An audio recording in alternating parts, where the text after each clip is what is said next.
¿Qué ocurre, Pío? Me he quedado dormido. Sí, ya lo sé. Hoy tenemos que hablar de la importancia de nuestras islas y de sus gentes en la gran aventura de América. Ya desde el primer viaje de Colón, las Islas Canarias hicieron de puente hacia lo desconocido. Señor, el barco hace agua. Las Canarias ya no están lejos. Allí lo arreglaremos. Sí, cargaremos provisiones. A los 3 días de salir del puerto de Palos, la Pinta, al mando de Martín Alonso Pinzón, sufre una avería y las 3 carabelas de Colón recalan en Gran Canaria.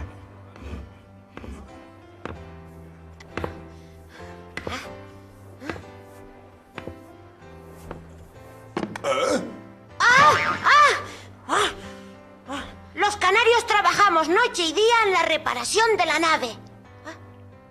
Y mientras Alonso Pinzón quedaba al cuidado de la Pinta, Colón se dirigió a La Gomera con la Santa María y la Niña. En San Sebastián de La Gomera, Cristóbal Colón se aprovisionó de agua, leña y carne para su larga travesía. Allí, todavía hoy, puede visitarse la llamada Casa del Agua, símbolo de la hospitalidad isleña. Después, en la iglesia de Asunción, rogó a Dios por el éxito de su empresa. Las carabelas navegaron durante 36 días, y mientras las Islas Canarias se preparaban para jugar un papel fundamental como enlace entre dos mundos. Llamaremos a esta tierra a la que Dios nos ha traído San Salvador. Y en nombre de la corona de Castilla tomo posesión de todas sus riquezas. Por su situación geográfica y por la existencia de vientos favorables a la navegación, las Islas Canarias se convirtieron en punto obligado de partida hacia América. Era la llamada Ruta de las Damas. Nuestras islas jugaron un papel muy importante como punto de aclimatación y de transporte de plantas y animales que después serían trasladadas al Nuevo Mundo. ¡Caña de azúcar para Santo Domingo! ¡Oh, vaya! ¡Caña de azúcar! Dicen que no existe en el Nuevo Mundo y allí van a llevarla. Bien. ¿Qué traen aquí?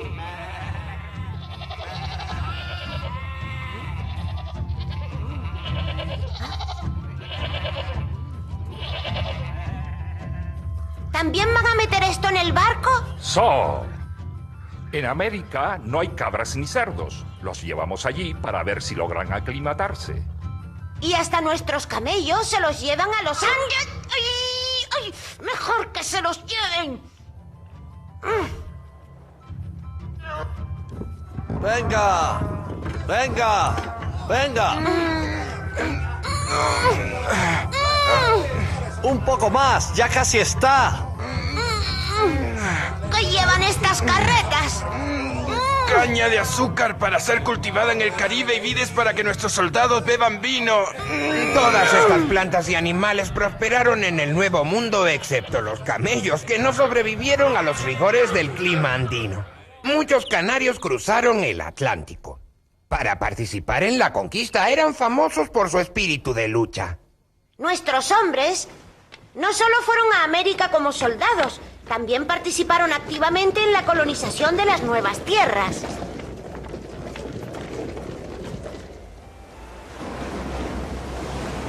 Desde 1509, los canarios tienen permiso para comerciar directamente con América.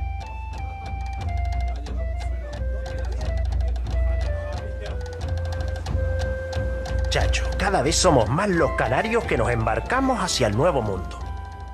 También peninsulares y extranjeros utilizan nuestros puertos como trampolín para las Indias. No, creo que me encuentro algo mareado.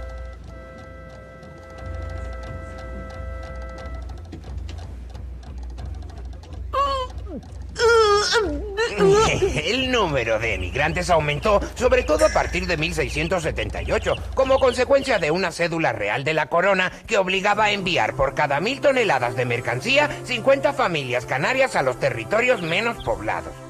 Son las primeras 97 familias canarias en Santo Domingo, que llegaron a estas costas el 7 de diciembre de 1685. Esta comunidad conservó las maneras y formas de ser canarias, construyendo una iglesia dedicada a la Virgen de Candelaria.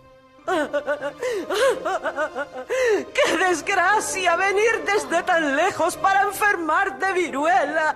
Con este son ya 126 los canarios que murieron de viruela en 1865. También superaron muchas dificultades los canarios instalados en las tierras pantanosas de Luisiana, asoladas por huracanes y por graves inundaciones. Hasta que estalló la Revolución Americana.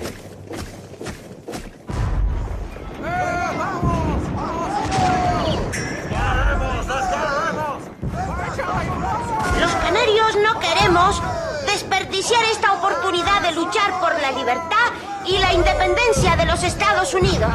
¡Fuego! ¡Ay, ay! ¡Adelante! ¡Muerte al inglés! ¡Empieza la batalla! ¡Hasta pronto! Otro episodio glorioso en el que participaron nuestros paisanos fue la defensa de la misión del Álamo por David Crockett y los independentistas tejanos.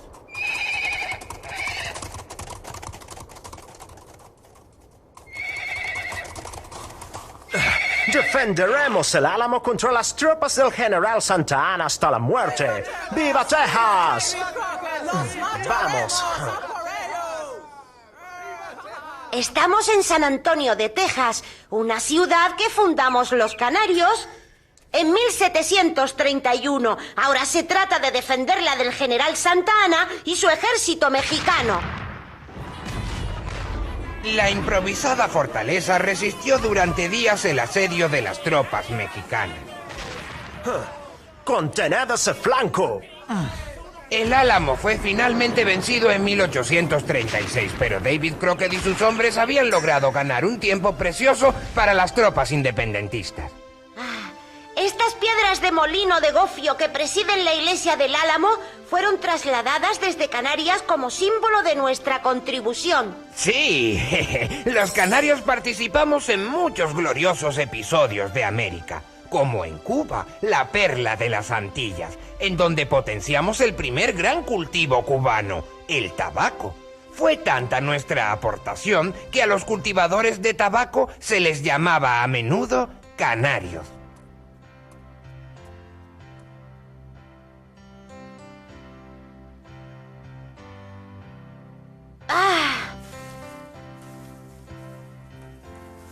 Primero hay que trabajar duro en la siembra. Después recoger las hojas con cuidado. Y luego se ponen a secar como si fueran calcetines.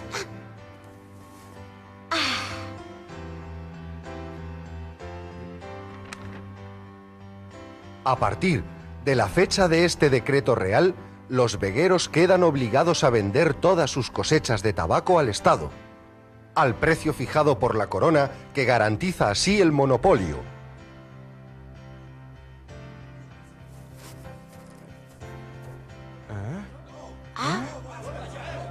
¡No al monopolio! ¡No al monopolio! ¡Es inadmisible! ¡No podemos consentir este atropello! ¡A La Habana! ¡Vayamos a La Habana!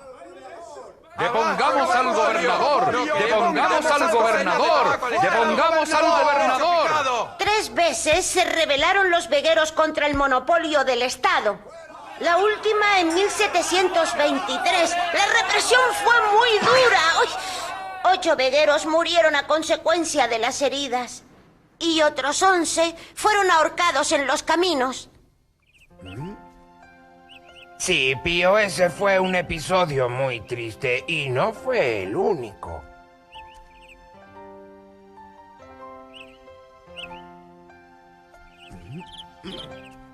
En 1749 hubo otra revuelta en Venezuela. La mayor parte de las familias isleñas acabó instalándose en el Valle de Caracas. Allí fundaron San Carlos Cojedes en 1677. Calabozo en 1724 y Panaquire en 1733. Allí 400 canarios se establecieron para dedicarse al cultivo del cacao. Su jefe era también un paisano nuestro de la Isla del Hierro, Juan Francisco de León. La situación es intolerable. El monopolio de la compañía guipuzcoana está reduciéndonos a la miseria. Señor de León, nos obligan a vender nuestro cacao a un precio irrisorio. No nos queda otro remedio. Reúne a todos nuestros hombres. ¡Vámonos a Caracas!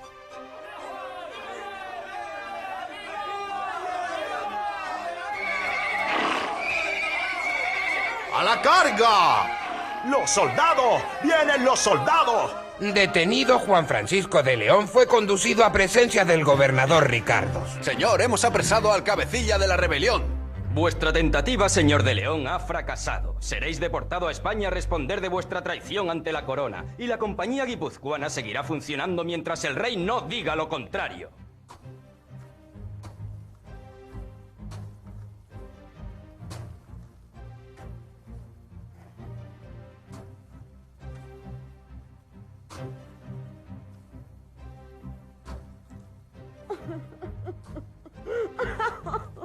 Lo han deportado a España con toda su familia. Le han requisado todas sus pertenencias. Y han cubierto de sal su casa. Las corrientes migratorias canarias dejaron huellas en la cultura de América que perduran hasta nuestros días. Y esto es todo por hoy, amigos. Los espero en el próximo episodio.